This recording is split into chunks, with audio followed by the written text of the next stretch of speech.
aqui no estúdio o presidente do Sindicato dos Médicos aqui em Alagoas, Marcos Holanda, que vai conversar um pouco sobre esse assunto aqui com a gente. Bom dia para você, doutor Marcos, tudo bom? Bom dia, Polani. Satisfação mais uma vez estar aqui na TV Mar e hoje com você. Pois é, a gente tem visto aí, de fato, né, a situação bastante complicada desses profissionais de saúde, né, que estão trabalhando na linha de frente para combater essa pandemia, para cuidar das pessoas que estão doentes. Infelizmente, tem faltado estrutura para que elas tenham uma segurança mínima no trabalho. Eu queria que o senhor pudesse explicar um pouco mais a situação.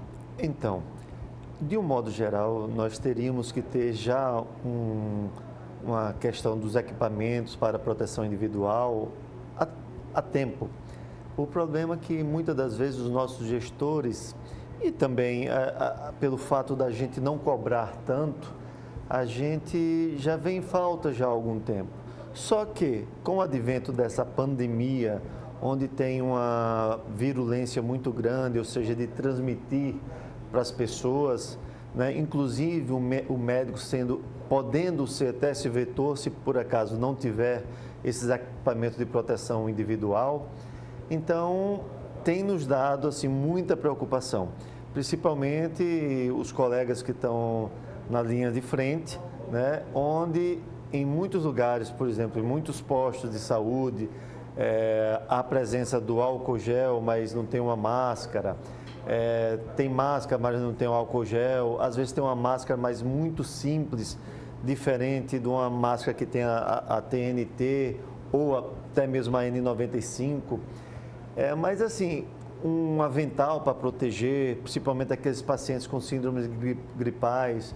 Então, são equipamentos que é muito necessário e importante para a equipe médica em se proteger e proteger, consequentemente, todos aqueles que convivem com você, no caso, a sua família, e também aí os seus pacientes, de você evitar que o médico passe para aqueles que possam estar são e procurou a sua consulta para ajuda. Pois é, a gente percebe, né, infelizmente, o médico, ele tem essa falta dos EPIs necessários para lidar com essa pandemia que a gente está vivenciando, e o fato de faltar esses equipamentos essenciais para a segurança deles e para a segurança também do paciente, que vale ressaltar que isso também é para a segurança do paciente, isso não isenta eles de algum problema que venha a ocorrer em decorrência da falta do EPI, não é verdade? E como é que vocês lidam com isso? Então, a gente está sempre, né, Polani, na linha de frente. O médico, ele não se exime nunca de estar ali para trabalhar. Ele está para cumprir o seu dever, seja ele como funcionário público, estadual, municipal e até mesmo no setor privado. Então, ele tem que ter o cuidado necessário, né? Obviamente que os colegas que estão principalmente na linha de frente e vamos supor que lá no HGE, enfim, ele tendo ou não, nós iremos atender o paciente e vamos resolver, porque em primeiro lugar vai estar em socorrer uma vida. Nós não vamos chegar nunca e ver um paciente falecendo ou por diversos motivos, que não seja só a Covid-19, mas que venha ter um problema e a gente não prestar um socorro, né? Então, vai ser muito da hora da resolutividade, e principalmente quem trabalha na área da urgência e emergência sabe o que eu estou falando e que a gente jamais deixaria algum paciente sem atendimento. Agora, o ideal realmente é que nós possamos ter esses equipamentos de proteção para prevenir não só a gente, toda a equipe de saúde, seja ele o enfermeiro, o técnico, o fisioterapeuta, que trabalha também junto conosco. É que o médico, ele acaba sendo também um vetor, né, da doença, caso ele seja contaminado e ele venha a fazer a consulta com algum outro paciente que não tenha a Covid, ele acaba sendo vetor também. Exatamente isso. A gente sabe que a grande maioria de quem atinge ou é atingido pela Covid, você pode, em 80% dos casos, passar assintomáticos. Então você pode, se o vento chegar, achar que não está doente e principalmente o médico que trabalha em diversos hospitais, ele pode passar, né, achar que não está e aí levar a doença, e principalmente nessa patologia que tem uma virulência grande, levar para outras pessoas, né? Então, aquele paciente que chega para a sua procura para tentar resolver um problema de saúde e aí você terminar saindo com outro, que muitas das vezes vai repercutir muito pior se, como a gente tem visto os números, aqueles pacientes acima de 60 anos e que tenham as suas comorbidades. Do jeito em que está o cenário hoje para o médico e em relação também à estrutura dos hospitais, eu acredito que o senhor também tenha conhecimento, né, da situação das unidades de saúde pública, porque certamente também tem chegado reclamações dos médicos. Do jeito em que se encontra hoje, o Estado tem condições de receber um grande número de pacientes que venham a precisar do Sistema Único de Saúde por conta da Covid-19? Olha, Paulane, eu acho que essa pandemia, ela vem, como já diz PAN, né, em vários países no mundo. Então, obviamente que a gente já tem um sistema comprometido, ele não é o melhor, né? Mas, assim, o SUS ainda dá um suporte básico para isso. Eu tenho visto que o governo do estado, ele tem corrido na realização de novos leitos. O secretário tem saído à frente na busca de novos leitos. O Hospital da Mulher transformou-se em um hospital de referência para a Covid. As UPAs Trapiche e Benedito Bentes. O hospital lá em cima que ficou relacionado também para ser que é o hospital privado, mas que ficou com 20 a 22 leitos para o Estado. Então, tem muitos... O Estado está tentando suprir talvez uma necessidade que já havia, mas que com essa urgência está correndo atrás para, pelo menos, minimizar a questão de uma superlotação, caso a gente venha a ter aí pela pandemia. Vocês já têm números de quantos médicos, quantos profissionais de saúde já foram infectados? Então, dentro da nossa área, que até hoje não conseguimos identificar que algum médico tenha sido comprometido. Nós temos visto familiares já com comprometimento, né? Em Maceió, os números têm mostrado, mas assim, com poucas número em relação às enfermeiras, a gente tem sabido de algumas enfermeiras que tenham sido comprometidas e técnicos de enfermagem, principalmente na parte privada. O grande problema nisso, Paulano, é que a gente vê que nós estamos subnotificados. Nós temos uma quantidade muito pequena de pessoas que fazem os exames, até para a gente mesmo, né? Então, a gente não sabe, a gente trabalha em vários outros hospitais, a gente não sabe se por acaso já teve contato ou se já adquiriu uma certa imunidade, né, pelos testes, que a gente tem o IgM, que é a fase aguda, o IgG é a forma que você já adquiriu uma certa proteção em relação a isso.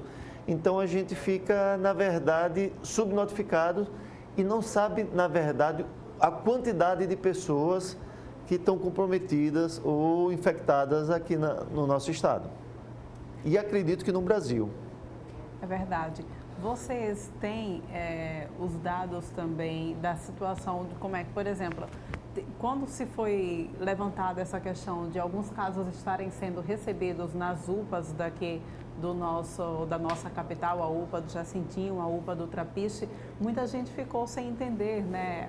Aquelas unidades, elas têm de fato estrutura para receber as pessoas com casos de Covid, porque na semana passada nós recebemos, inclusive foi ventilado aí na imprensa, a situação de que a pessoa que fez o atendimento lá na UPA do Trapiche da segunda morte, ela de certa forma acabou passando a informação de que não conseguiu transferência de lá da UPA para algum hospital, para que a pessoa tivesse um tratamento numa unidade de terapia intensiva.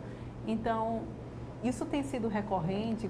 Como é que essas denúncias têm chegado ao Sindicato dos Médicos? Então, A ordem de atendimento seria realmente, se você tem uma síndrome gripal, então isso nós conversamos com o secretário e com alguns gestores dos hospitais, que o segmento seria, primeiramente, as UPAs do Trapiche e a do Benedito Bentes.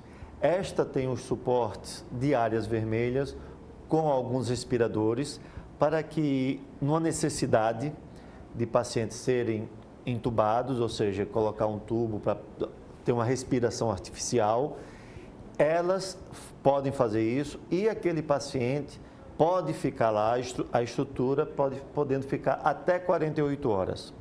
E depois dali ter o segmento para, depois de notificado, por exemplo, o Hospital da Mulher hoje ainda só recebe se tiver positivo, né? Então a ordem é Hospital da Mulher, hospital privado lá em cima que recebe os pacientes de acordo com o SUS, que seria o segmento, e também o Hospital de Doenças Tropical, que é o HDT. Porém, assim, lá o pessoal tem tentado segurar, porque assim, as outras patologias, obviamente, que a gente entende que não deixaram de existir. Então, pacientes com AIDS, pacientes com tuberculose e as diversas outras patologias continuam a existir, né? Então, assim, está se tentando preservar o Hospital Elvio Alto hoje, ou o antigo HDT, justamente para que não possa misturar com esses outros pacientes de Covid e que possa piorar ou agravar mais ainda as situações. Então, a priori, seria as UPAs e depois as referências, o Hospital da Mulher e esse hospital da rede privada que está atendendo também essa parceria com o público. São 2 hospitais no Farol que podem vir a receber os pacientes vítimas da Covid. E o Sindicato dos Médicos, ele tem recebido bastante, muitas denúncias sobre essa dificuldade que os médicos têm enfrentado? Então, como a questão subnotificados ainda, né, Paulana? Então, assim, muitas das vezes tem os casos onde os pacientes, eles têm uma síndrome gripal e que você não tem muitas vezes a certeza. Por exemplo, teve algum paciente que chegou via Hospital Geral do Estado e que tinha toda uma clínica semelhante à Covid-19. Ele foi, obviamente, que nós temos que tratar esses pacientes hoje como se fossem todos que tivessem, porque ela passou a ser, né, de uma forma comunitária. E aí o paciente, depois que recebeu os atendimentos básicos, depois foi transferido para o Elvio Alto. Mas o resultado depois saiu como H1N1.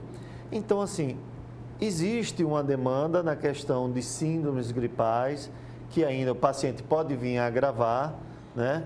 E que, assim, há, às vezes, uma discussão sobre esses casos, para onde ir e tal, mas, infelizmente, eu volto a dizer que a subnotificação faz com que possa gerar dúvidas e ainda ficar naquele caso, para onde é que eu vou mandar, né? Então, assim, quanto a esses testes rápidos, que parece-me que começa a funcionar essa semana, segundo o secretário Alexandre Aires, começaria a funcionar para aqueles pacientes internos e para todos da área de saúde, vai ficar mais fácil, pelo menos, de você poder orientar e manejar esse paciente. Os médicos, eles têm recebido adicional de insalubridade, principalmente num momento como esse? Infelizmente não, Paulana. Infelizmente, assim, a insalubridade que o Estado nos pagava antes, o governador Renan, junto com os nossos deputados, retiraram, porque a gente tinha 20% em cima do nosso piso salarial. Então, ele simplesmente fez uma aprovação na Câmara dos Deputados e nivelou um valor básico. A gente recebia um X, quanto ficou para 1/3, né? Então, os médicos do Estado recebem apenas 1/3 disso aí, da insalubridade, e o município, muitos colegas do concurso de 2013 até hoje não recebem, e às vezes de 2011 não recebem insalubridade, porque há sempre uma desculpa. Inclusive um gestor quis tirar, achava que era muito que a gente recebia por conta de doenças infecciosas. Ele disse que não entendia como o médico poderia receber 40% de doença infecciosa, um secretário do município, como é que recebia 40%. Aí a colega que estava conosco, que é a nossa vice-presidente, a Silvia, disse: o senhor gostaria de ir atender um paciente com tuberculose, e bem tranquilo, ter contato com pacientes com AIDS, ter paciente com várias doenças transmissíveis e sem receber insalubridade nenhum, secretário? E ele ficou sem dar resposta.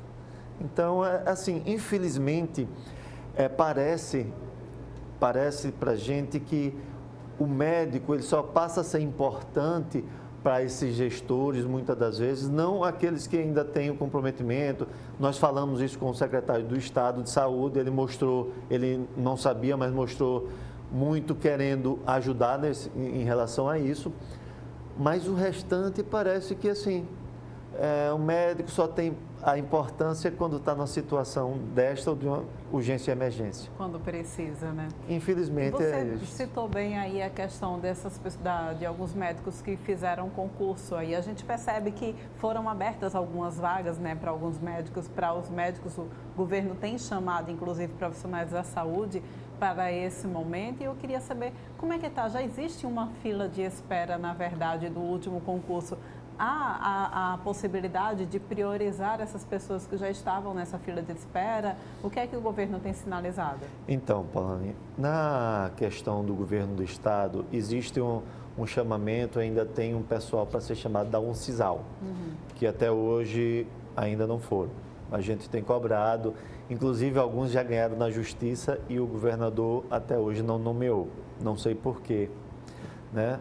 Porque o que a gente sabe é que não existiu mais concurso de 2013 para cá. Então, existe aquele PSS, né, que é uma avaliação de currículo para esse chamamento. Houve agora no Estado para a urgência da Covid, então para os intensivistas, principalmente na área de urgência e emergência, com um salário que o governo, neste momento, foi adequado para aqueles que vão trabalhar na linha de frente na UTI. Né? Então, assim, e teve um valor que o secretário nos falou e realmente melhorou daquilo que a gente recebe aqui no Estado. Né? Se nós formos comparar, às vezes, com outros, não, mas pelo que a gente recebe, melhorou bastante. Nessa urgência e emergência. Ao contrário, em relação a agora, fizeram para atender síndrome gripal ali em frente ao HGE. Aí, o governo do Estado melhorou. Mas, em compensação, esse agora, pagar R$ 750 para ficar 12 horas atendendo síndrome gripal, onde a gente não sabe se tem Covid ou não, foi o que tem saído aí como noticiado. A gente não pode aceitar e eu tenho certeza que a categoria médica não vai aceitar ir lá para receber R$ 750 para ficar 12 horas. Pode ser que eu esteja errado ou tenho entendido errado, mas o que tem sido lançado aí para começar amanhã, que eu acho que seria uma ideia interessante de tirar da linha de frente do HGE e ser transferido ali para o ginásio, né, do nome do ex-presidente, seria atender a síndrome gripal. Mas por R$ 750 para você ficar 12 horas é muito pouco. Pois é. Tem alguma consideração ainda que o senhor gostaria de fazer? Paulane, assim, a nossa consideração é que a classe médica possa contar com o nosso sindicato e que tenhamos muita fé que nós iremos vencer, né? Mas esta pandemia ou esta patologia que aí está, como sempre, nós estamos na linha de frente para defender principalmente a sociedade. Né? Estamos dispostos, estamos na linha de frente para isso.